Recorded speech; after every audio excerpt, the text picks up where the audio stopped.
rasakanlah Allah selalu bersama, mengiringi setiap langkah hidup kita. Ingatlah selalu akan segala yang diberikan, niscaya Allah beri kasih sayangnya. Secara berjamaah, mari kita syukuri nikmat Allah ini dengan senantiasa untuk memperbanyak beribadah kepadanya. Salawat dan salam mari kita mohon kepada Allah, semoga tetap tercurah kepada Nabi Muhammad SAW, dan mari kita mengikuti langkah dan jejak perjuangannya. Ibu-ibu dan bapak-bapak yang dirahmati Allah, karena tadi saya sudah mulai kata pepatah itu tak ada rotan, akar pun berguna. Jadi kata Pak Rusdi, kalau udah kata persiapan Pak Hasan, kalau kami ini mungkin ibu-ibu ada yang guru gitu kan, kalau guru ini selalu siap sedia gitu. Sebelum hujan sedia payung kan gitu. Saya bercerita sedikit lah gitu. Banyak juga apa-apa gitu Pak Rusdi kan. Ada dikisahkan di zaman Nabi Daud, Bapak sekalian, hiduplah seorang wanita yang sudah tinggal suaminya dan mempunyai anak 4 orang gitu. Dan seorang ibu ini, karena ibu-ibu ini banyak kreatif gitu ya, ditinggal suami tidak berpikir nak kawin lagi kan gitu. Coba bapak-bapak ditinggal istri, ya tanahnya masih merah, sudah berejo betina mana nak jadi biniku gitu. Dan itu realita. Ada teman saya sudah 60 tahun ke atas gitu, masih sekarang masih dudo gitu ya. Mana Pak, tolong cari ke dulu. Astagfirullahaladzim. Nah jadi itu Bu ya. Jadi ada 4 orang anaknya, kemudian seorang ibu ini kerjanya di rumah itu membuat benang. Nah, lalu kemudian sudah jadi banyak, kemudian mau dibawanya ke pasar. Di tengah jalan, belum sampai pasar, apa istilahnya, benang-benang itu dicuri lah atau diambil oleh seekor burung gagak gitu. Lalu kemudian si ibu tadi berlarilah, bergegas dia ke rumahnya Nabi Daud. Wahai Nabi, saya seorang single parent lah. Lalu kemudian sudah membuat benang, dan benang itu akan saya jual, uangnya akan saya belikan makanan untuk anak-anak saya. Tetapi begitu di jalan tadi diambil oleh burung gagak. Sambil menangis, alangkah kejamnya Tuhan, alangkah kejamnya Allah. Saya sudah tidak ada suami lagi, ada pekerjaan sedikit itu, kemudian mau saya tukar dengan uang, ternyata diambil. Di mana kasih dan sayangnya Allah itu katanya. Lalu sebelum Nabi Daud menjawab, datanglah 2 orang laki-laki membawa uang gitu, kepingan uang, dan menyampaikan apa yang ingin yang menjadi niatnya. Wahai Nabiullah, kami datang membawa dinar gitu, dan akan kami sampaikan atau saya berikan kepada Nabi untuk dibelanjakan di jalan Allah. Kenapa kata Nabi Daud, engkau berikan ini kepada kami? Kami tadi mau apa? Saya merapat kapalnya itu gitu. Sebelum dekat dengan dermaga, kapal kami itu mengalami kebocoran, sehingga air laut itu sudah masuk ke kapal. Dan kalau tidak sempat itu ditutup, maka akan tenggelamlah kapal kami. Nah, begitu sedang panik dan sibuknya kami itu, dari atas jatuhlah benang tadi. Lalu benang itulah yang ditutupkan ke kapal yang bocor dan selamatlah kami sampai ke dermaga. Kata Nabi Daud, wahai ibu, inilah rezeki ibu. Ya kan? Nah, Bapak Ibu sekalian rahmati Allah, kita sebagai hamba Allah terkadang tidak mengetahui apa yang menjadi kehendak Allah itu. Jadi sangat di luar nalar kita. Coba kalau ibu tadi menjual benangnya, itu tidak sebanyak uang yang diberikan saudagar tadi gitu. Jadi semua yang diberikan Nabi Daud kepada ibu itu silakan untuk dibelanjakan. Nah, Bapak rahmati Allah, kita ini terkadang menuntut ya, seolah kita yang paling berhak gitu ya. Nah, itu. Seolah itu milik kita gitu. Saya pernah bertanya dengan mahasiswa saya, sesungguhnya apa yang menjadi milik kita itu? Ya kan? Misalnya kita punya rumah, punya uang, punya pakaian gitu. Ya, harta yang kita miliki itu sesungguhnya kan hanya temporer, sementara saja gitu. Tidak ada yang kita miliki itu. Yang kita miliki itu hanya ada yang sudah kita makan itu gitu. Yang sudah kita minum itu yang itu milik kita. Ya. Semuanya milik Allah. Ya, dalam hal ajal, Bapak sekalian, Rasulullah pernah berdialog dengan malaikat Jibril. Ya Muhammad, ishmasyita fa innaka mayit.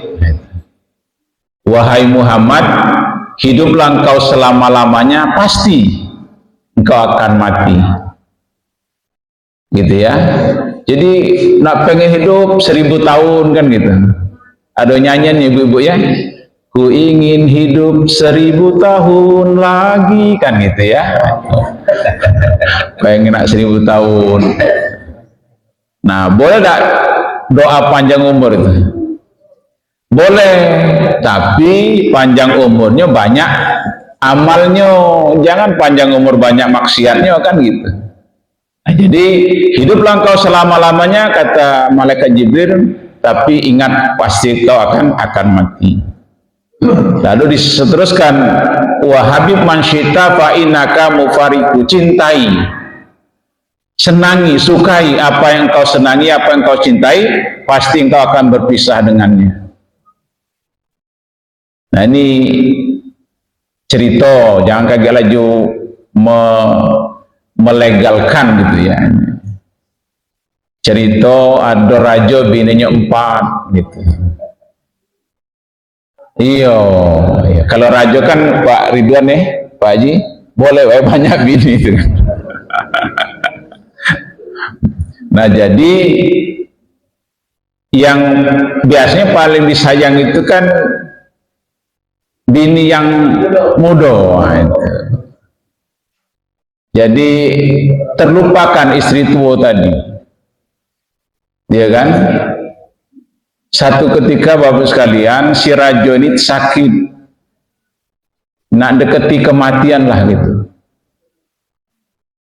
Datang si istri yang muda yang paling disayang, kira-kira bahasa Medek, kalau aku mati, kau galak medo, mau baik, oh gitu ya, matilah kau kira itu kan. Nangis si raja tadi. Lalu yang kedua, mak itu juga yang istri yang ketiga gitu ya. Dek, kalau aku mati itu serahlah, mati nak ngajak-ngajak aku gitu kan. Nah, istri yang kedua, yo kalau kau mati, ya paling aku nganter sampai baiknya, aku kuburan baik gitu kan. Nah, dijenguklah lebih yang pertama tadi. Kasihan laki aku nih, diparahinya. Dek, kalau aku mati galak, aku nih bini kamu kak yang pertama. Apa? Pokoknya susah senang kau nak ngajak aku mana kau ikuti. Saking sayangnya. Bapak Ibu yang rahmati Allah, cerita itu sebenarnya ada pada diri kita gitu. Iya kan? Yang tadi aku sampaikan, wa habib man syi'ta fa innaka, cintai apa yang kamu cintai, kamu akan berpisah dengannya. Apa yang berpisah tadi? Yang pertama tadi harta. Harta dua ada ke kubur. Dekati bawa. Jabatan yang kedua tadi dibawa ada ida. Misalnya ini kelompok presiden galong, gitu kan? Nah, kalau presiden mati masuk surga, ada kalau mak jos bos gitu kan? Kira-kira kan itu kan? Nah, lalu yang ketiga itu adalah keluarga. Kan keluarga itu kalau sudah mengantarkan ke kuburan balik, dan elok kan? Nah, lalu kata malaikat Jibril dari hadis itu, wa'mal man syi'ta fa innaka maziyumbi. Itulah istri yang pertama. Apa amal? Ya kan? Jadi kalau amal perbuatan kita itu baik akan dibawa. Itu subuh-subuh melangkahkan kaki kita dari rumah menuju ke masjid Asmaul Baqi ini, itu kan bagian dari amaliyah kita. Jadi amal itulah yang akan menyertai kita itu. Nah, jadi rahmati Allah, kaitannya dengan yang cerita tadi, si ibu tadi berdoa dan mohon ampun kepada Allah, ya Allah, ampunlah kesalahan dan kehilafanku yang sudah nuduh Nabi tadi kan, dan nuduh Allah. Ala kejam Tuhan. Lah sudah lemak punyo gawe bukan lemak, punyo gawe mintal benang tadi sudah jadi diambil oleh burung gitu kan. Ngata ke Tuhan itu kejam gitu loh. Nah, jadi Bapak rahmati Allah, tadi saya membacakan satu potongan ayat ya dari surah Ali Imran 159 itu, fa iza azamta fatawakkaltu 'ala Allah. Setelah kita berbuat, setelah kita melakukan, fatawakal Allah, bertawakal kepada Allah itu. Bertawakal di situ dalam Islam adalah udhuni astajib lakum. Ya Allah, berikanlah kesehatan kepada hamba Allah. Seperti kami kan itu. Dapat ujian Bapak Ibu sekalian. Gitu kan? Dua laki bini sakit. Ya, saya bilang sama istri saya, ini ujian dari Allah, gitu kan? Sesungguhnya ujian ya itu biiznillah, atas perkenan Allah, atas apa yang Allah berikan kepada kita, dan tidak akan diuji, tidak akan dikatakan kita itu beriman sebelum diuji keimanan kita itu. Kata Ustadz Muksin kemarin kan gitu ya, tidak akan dikatakan kita itu beriman sebelum diuji keimanan kita. Ya sudah, kita terima baik gitu. Inilah bagian ujian Allah. Ini masih mendingan ujian kita tuh, masih baca ke masjid saya ini kan, istri masih baca beraktivitas itu.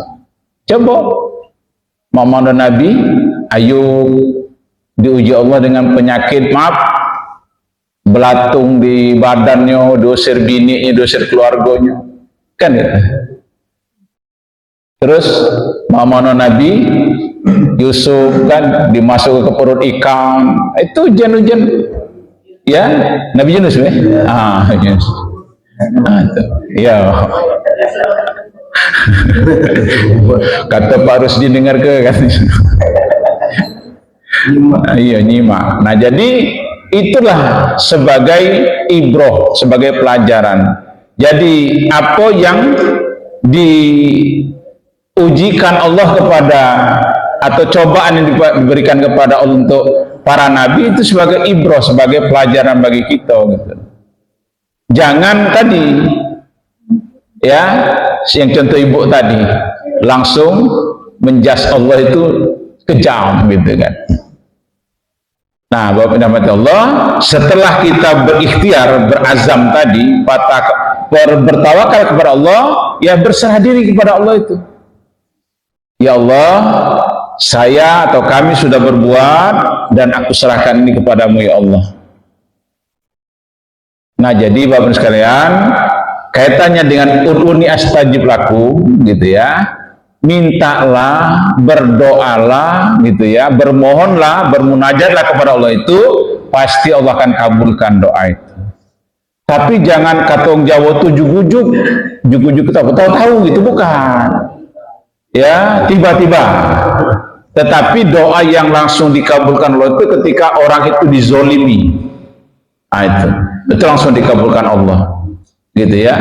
Tapi kalau kita seperti biasa, ya terus saja berdoa.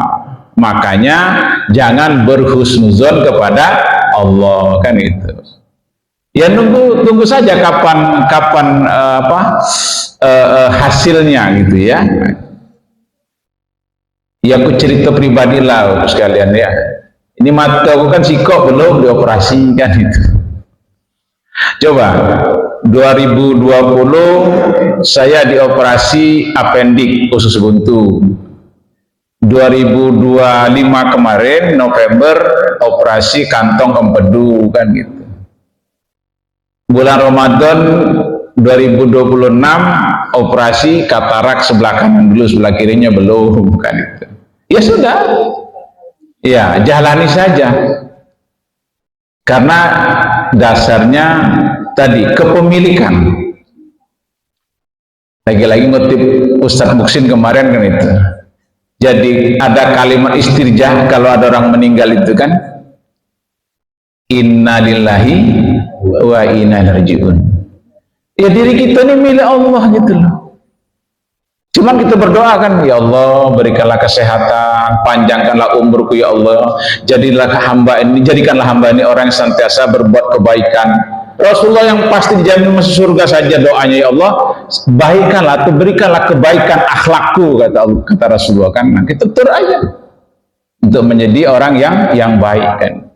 Nah, karena kita milih Allah, ya sudah gitu ya. Jadi kalimat istirja itu sesungguhnya diri kita milik Allah, kembali kepada Allah, jasadnya kembali ke tanah, kita kan dari tanah, jadi tanah, ruhnya kembali kepada Allah. Sering saya sampaikan gitu ya, kita ini kan hidup 5 tahapan. Yang pertama di alam ruh, dak hati namun gitu, belum ada namun gitu kan. Yang kedua di alam rahim, belum juga, nah baru ancar-ancar kaget siapalah nama anak kita ke anak lahir, ancar itu.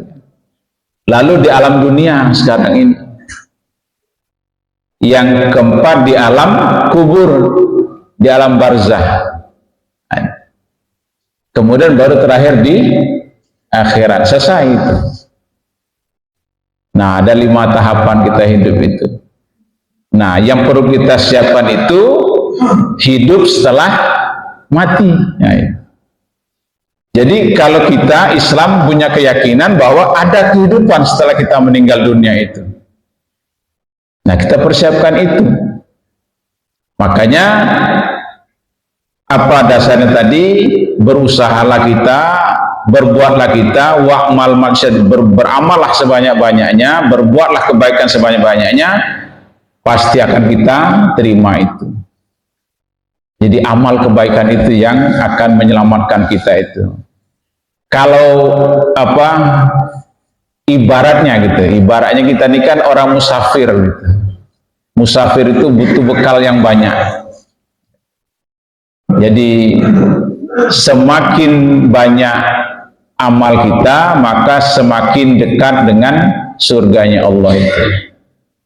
Nah, kekuatan doa Bapak sekalian, ada juga sebuah sirah gitu ya. Ada seorang ini Abu Bakar sama Umar bin Khattab itu mendengar beginilah pengajian dari Rasulullah, lalu kemudian Umar bin Khattab bertanya, "Ya Rasulullah, selain orang-orang yang disebutkan itu masih adakah orang yang disebut sebagai penghuni surga itu?" Rasulullah ini kan dengan kita beda sedikit Bapak sekalian. Kalau Rasulullah itu sedikit makan, kalau kita sedikit makan, kan gitu. Yo, kalau Rasulullah itu sedikit ngomong kan, kalau kita sedikit ngomong, dikit bedanya itu. Kalau Rasulullah itu sedikit tidur, kalau kita, nah karena Rasulullah sedikit ngomongnya gitu, tidak dijawab oleh Rasulullah itu pertanyaan Umar bin Khattab. Lalu kemudian Umar dan Abu Bakar diajaklah ke pasar. Dikira Umar itu nak ketemu dengan seorang ustadz, kiai atau ahli ibadah lah gitu kan. Dibawa ke pasar, lalu kemudian ditunjuklah itu yang termasuk ahli surga. Ada seorang pemuda di pasar membersihkan kotoran atau sampah-sampah itu. Kok bisa ya Rasulullah, kata Umar bin Khattab. Tidak jawab lagi Rasulullah. Gitu ya. Kira-kira waktu duha, baliklah si pemuda tadi bawa makanan, lalu kemudian diikutilah Rasulullah, Umar dan Abu Bakar tadi. Di dalam rumah ada seorang ibu. Ya Allah, aku tidak meminta uang, aku tidak minta jabatan untuk anakku ya Allah. Jadikanlah anakku ini ahli surga ya Allah. Gitu ya.